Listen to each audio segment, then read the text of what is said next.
आज हम सामाजिक नियंत्रण के बारे में देखेंगे। सामाजिक नियंत्रण देखा जाए तो समाज में हर व्यक्ति का सामाजिकरण होता है। इसके साथ साथ समाज में उस पर कुछ नियंत्रण लगाए जाते हैं, जैसे कि परिवार। हम परिवार पे हमें आज़ादी भी मिलती है, साथ साथ कुछ नियंत्रण मिलते हैं। समाज समाज हमें खुश संस्कृति आदि में अपने साथ इन्वॉल्व करता है, संस्कृति हमें सिखाता है, साथ साथ परंपरा और प्रथाओं के माध्यम से हम पे नियंत्रण रखता है। जिस प्रकार राज्य हमें सुरक्षा प्रदान करता है, हमारी राजनीतिक आकांक्षा को पूरा करता है, उस प्रकार हमें हमारे ऊपर कानूनों के थ्रू हम पे नियंत्रण थोपता है। इस प्रकार देखा जाए तो कहीं ना कहीं सुरक्षा के साथ साथ नियंत्रण भी कार्य करता है। इस प्रकार सुरक्षा के साथ साथ नियंत्रण कार्य करता है। समाज में नियंत्रण को एक प्रमुख स्थान दिया गया है कि हमें सामाजिक नियंत्रण के बारे में थोड़ा देखने को मिलेगा। सर्वप्रथम ई रोस ने सामाजिक द सोशल कॉन्ट्रैक्ट 1901 में इनकी बुक आई थी, उन्होंने उसमें सामाजिक नियंत्रण शब्द का प्रयोग किया सोशल कंट्रोल में। उनका तात्पर्य कि उन शक्तियों से है जिसे समुदाय व्यक्तियों को अपने अनुरूप बनाता है, कि व्यक्ति को उसके ऊपर कंट्रोल करना व्यक्ति को कंट्रोल करता है शक्तियों के द्वारा, उसे कहते हैं सोशल कंट्रोल। फिर 92 में चार्ल्स कूले की book I human nature in social order, उसमें इन्होंने सोशल कंट्रोल के बारे में लिखा है। आगे हम पार्सन्स की बात करें तो उन्होंने कहा था कि अपेक्षित व्यवहार और किए गए व्यवहार में अंतर को कम किया जाता है। अपेक्षित व्यवहार यानी समाज हमसे कुछ अलग अपेक्षा करता है, हम कुछ अलग करते हैं। जरूरी नहीं हर व्यक्ति समाज के अनुरूप कार्य करे, लेकिन समाज कुछ ऐसे मानदंड परंपराएं निर्धारित करता है कि उसको कुछ हद तक समाज के अनुरूप कार्य करना होता है। अगर उन नियंत्रणों में संख्या अधिक है तो वो विघटन की ओर हमें ले जाएगी, लेकिन अगर अंतर कम है तो हमें समाज के अनुरूप रहने में मदद करेगी। इस प्रकार समाजशास्त्र ने कहा है कि अपेक्षित व्यवहार और किए गए व्यवहार को अंतर को कम करता है सामाजिक नियंत्रण। उन्होंने कहा था कि विपथगामी प्रवृत्ति की कली को फूल बनने से पहले कुचल देना चाहिए। मतलब विघटन, अगर ज़्यादा विघटन हो उससे पहले उसे कंट्रोल कर लेना चाहिए, नहीं तो ये समाज में विघटन का स्वरूप प्रदान करेगा। वहीं एच लैंडिस ने बताया कि सामाजिक नियंत्रण वह प्रक्रिया है जिसके द्वारा सामाजिक व्यवस्था स्थापित की जाती है और बनाई रखी जाती है। समाज में व्यवस्था बनाई रखी जाती है सामाजिक नियंत्रण के द्वारा। लैंडिस ने कहा था कि किंग्सले डेविस ने कहा था कि समाज का निर्माण सामाजिक संबंधों पर नियंत्रणों के द्वारा होता है। एक ही अनुपस्थिति में भी दूसरे का अस्तित्व कभी भी सुरक्षित नहीं है, दोनों साथ साथ मिलकर काम करते हैं। समाज हमें सामाजिक संबंधों के साथ साथ हमें संबंधों की जालों में बुने रखता है, हमें जकड़े रखता है, नियंत्रण रखता है हमारे ऊपर। मैकाइवर पेज ने बताया कि उन तरीकों से है सामाजिक नियंत्रण, उन तरीकों से है जिसने संपूर्ण सामाजिक व्यवस्था में एकता व स्थायित्व बना रहता है। यानी सामाजिक नियंत्रण के द्वारा समाज में एकता और स्थायित्व बना रहता है। समस्त व्यवहार एक परिवर्तनशील संतुलन के रूप में क्रियाशील रहता है। ऑकबर्न निमकोर दबाव का वह प्रतिमान जिससे समाज के द्वारा व्यवस्था बनाए रखने और नियमों को स्थापित करने में उपयोग किया जाता है। यानी ऑकबर्न निमकोर में एक दबाव बताया है जिससे समाज में व्यवस्था स्थापित होती है। ज़्यादातर लोगों ने बताया कि समाज में व्यवस्था बनाए रखने के लिए सामाजिक नियंत्रण बहुत जरूरी है और विचलन को सीमित करता है।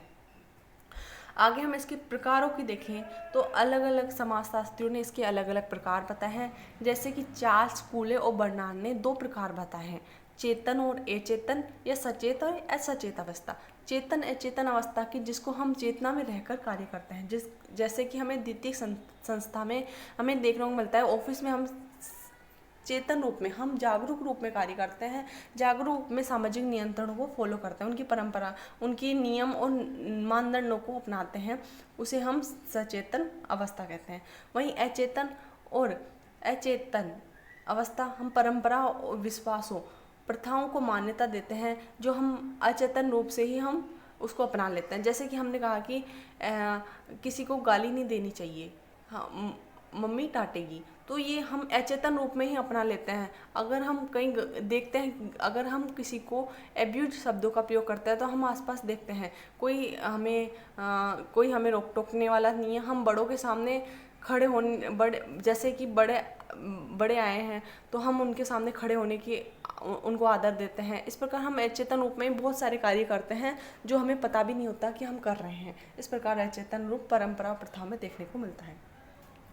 किम्बल यंग की book handbook of social psychology जो 1950 में आई थी, इन्होंने 2 प्रकार के अपनी बुक में नियंत्रण बताए हैं, एक सकारात्मक नियंत्रण और एक नकारात्मक नियंत्रण। सकारात्मक नियंत्रण, जो व्यक्ति कुछ कार्य करता है, अगर वो कार्य उसके लिए, अगर समाज के लिए अच्छा है तो उसको पुरस्कार करके उसको कुछ लाभ देकर या शाबाशी देकर हम उसको प्रमोट करते हैं, तो सकारात्मक नियंत्रण हो गया। वहीं नकारात्मक नियंत्रण में अगर कोई व्यक्ति किसी समाज में विघटन आदि के कार्य में इन्वॉल्व रहता है तो समाज उसे दंड देकर या आलोचना करके उस पर नियंत्रण करता है। इस प्रकार के माल्यक ने 2 प्रकार के नियंत्रणों की बात कही है। गुरविच और मुरे ने 20th सेंचुरी ऑफ सोशोलॉजी 1945 में 3 प्रकार के नियंत्रण की बात की है, संगठित नियंत्रण, असंगठित नियंत्रण और सहज नियंत्रण। संगठित नियंत्रण, जो संगठनों के द्वारा जो नियंत्रण लगाया जाता है उसको हम संगठित नियंत्रण कहते हैं, जैसे राज्य, शिक्षण संस्थाएं, परिवार आदि को संगठित नियंत्रण की श्रेणी में रखा है। असंगठित नियंत्रण, जो असंगठित रूप से जो प्रथा, परंपरा, विश्वास, जनरीतियों, हास्य और व्यंग के द्वारा नियंत्रण लगाए जाते हैं, वो असंगठित नियंत्रण की श्रेणी में आते हैं, जो समाज के द्वारा लगाए जाते हैं।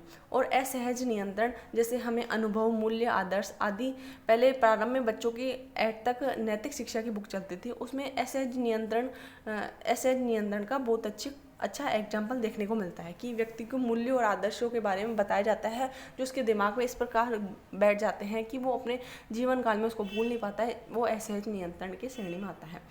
लेपियर ने अपनी book theory of social control में 2 प्रकार के नियंत्रणों की चर्चा की है, सत्तावादी नियंत्रण और लोकतांत्रिक नियंत्रण। सत्तावादी नियंत्रण में प्रशासनिक संस्था द्वारा लगाए गए नियंत्रण, जो प्रारंभ में राजा के द्वारा लगाए जाते थे, वो सत्तावादी नियंत्रण आते थे, राजा हुकूमत करके नियंत्रण लगाता था। वहीं लोकतांत्रिक नियंत्रण में हमें स्वेच्छा से नियमों को पालन किया जाता है। स्वेच्छा से तात्पर्य कि जो अभी लोकतांत्रिक सरकार जो हमने बनाई है उनके द्वारा जो नियंत्रण लगाया जाता है उसे लोकतांत्रिक नियंत्रण कहेंगे।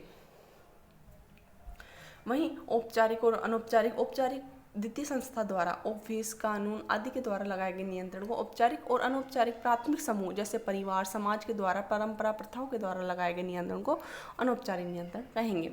अब हम इसकी एजेंसी और अभिकरण देखेंगे, प्राथमिक अभिकरण और द्वितीयक अभिकरण।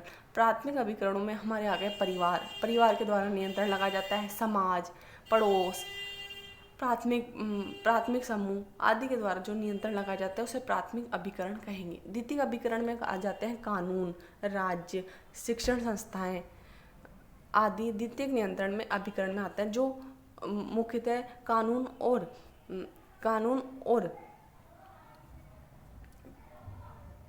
दंड के द्वारा जो नियंत्रण लगाए जाते हैं उसे द्वितीय नियंत्रण अभिकरण कहेंगे। सोशोलॉजी और लॉ गुरविच के द्वारा लिखी गई है। रिलीजन, सोसाइटी, इंडिविजुअल मिल्टाड यंग के द्वारा लिखी गई बुक है। ये मुख्यतः नियंत्रण के बारे में लिखी गई है। ग्लीन ने नियंत्रण को बताया कि सुझाव, अनुनय, प्रतिरोध, उत्पीड़न, बल प्रयोग जैसे साधनों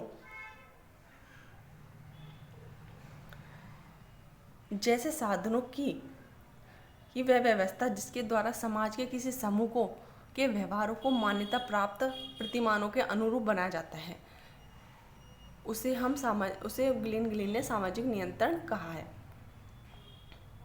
मूल्यों और आदर्शों के उस संकलन से है। नियंत्रण का तात्पर्य मूल्य और आदर्श के उस संकलन यानी इकट्ठापन से है जिसके द्वारा व्यक्ति और समूह के बीच तनाव और संघर्ष को दूर या कम किया जाता है, उन्होंने सामाजिक नियंत्रण कहा है। इसकी बहुत ही महत्वपूर्ण चीज़ें हैं कि सामाजिक नियंत्रण कहाँ कहाँ काम आता है। व्यक्ति के व्यवहारों को नियंत्रण करता है, जिसको अचेतन मन में जो उसके व्यवहार होते हैं उस पर नियंत्रण रखने के लिए महत्वपूर्ण भूमिका अपनाता है। अल्पसंख्यकों की सुरक्षा होती है, मनमानी पर रोक हो जाती है, संस्कृति की रक्षा होती है, अनुशासन और दंड का प्रावधान होता है, एक रूपता और स्थिरता स्थापित होती है, समाज में संतुलन बना रहता है और समाज एक सुचारू रूप से कार्य करने की प्रयास करता है।